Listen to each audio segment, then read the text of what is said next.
Through the Senate, the new Assistant Majority Leader, Senator John Barrasso, joins us. Democrats are looking for money to raise the resistance against Trump. Why is the piggy bank not filling up? Charles Payne is here. Judge Deneen joins us with the latest on the Penny trial and possible parole for Susan Smith. And can the Doge cut $2 trillion in waste, fraud, and abuse? Mr. Wonderful, Kevin O'Leary, will be with us. I'm John Robert Sanders out today. Jillian Turner and I will see you at the top of the hour for America Reports. And more on the breaking news right now. Again, we don't have a lot of details, but things are coming together. The FBI in Houston has arrested a man accused of attempting to provide material support for the terror group ISIS. It's deeper than that. The agency now says the 28-year-old has admitted to planning a terrorist attack on U.S. soil. I want to bring in now our correspondent, Mike Tobin. So, Mike, apparently he has told authorities that he could have done this from his apartment if he had the right resources. What did they find?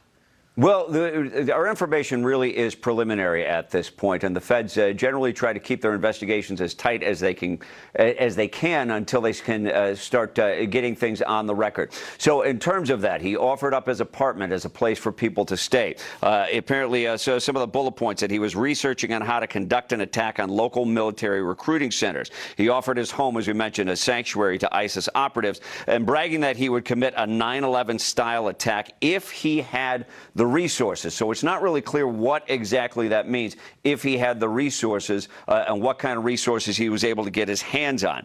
And attempting to produce ISIS propaganda, this guy, Anas Saeed, by the way, the name translates to happy. Anas Saeed was arrested last week at the apartment complex where he lived. So the FBI is now thinking that they stopped a potential terrorist attack from happening in the Houston area. But at this point, it's all very preliminary.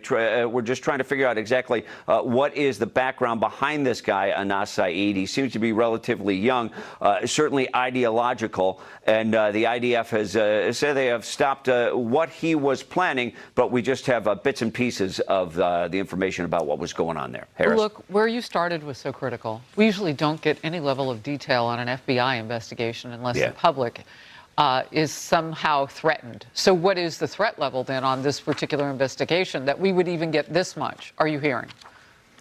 Well, we're not hearing a whole lot as far as the threat level, just the fact that it was important enough that they felt like they needed to go public about this. And when was the last time we talked about ISIS? It seemed like they had gone away for a while. So clearly there's a threat. You have a young, ideological young man who wanted to side with ISIS in this case and tried to get something done on their behalf. Right. So it was a very disturbed young man. And at the moment, at least according to what we have from the federal authorities, he's not a threat. Okay, but they got him. They just want to now know who was he in contact with, that sort of thing. Mike Tobin, thank you very much for the great reporting as always. So, Paul, I mean, that's initially what we always ask. Like, well, who else was involved in all of this? Yeah. Who else would they be looking for? Because they have this one 28-year-old suspect. But what did he mean when he said, come to my apartment? And what resources and that sort of thing? And we don't know that yet. We don't. But I will say this. They know. They know the circle that he's in. They know how this developed, et cetera. They probably picked him online or through an asset, maybe from a FISA. They clicked like that. That stuff is still up, okay? Chances are they bumped him online or something like that. Then what happens is, and I've done dozens of these cases, what happens now is there is a waiting game of, does he get over the line? Because just proselytizing is not material support. Okay, you can have your opinions. That's First Amendment protected. But if it gets to the point where you're starting to take operative steps, okay, you're doing things like, I'm contacting ISIS people to come to my house, I'm setting up material here that we can build bombs, I got the pipes, et cetera. Once you take those overt acts, you're now getting into conspiracy territory. And you can do that at the federal level and take him down before he does anything that harms anybody. It's proactive and it's prophylactic. All right.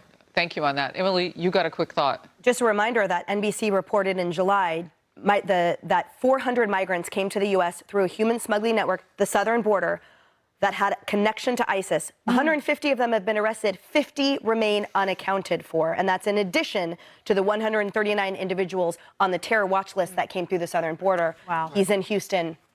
And these are the kinds of individuals that you talk about in a mass deportation that Donald Trump has said he wants to capture first, and then go from there in terms of dangerous criminals who we know have come across the border and are on other people's lists and that sort of thing.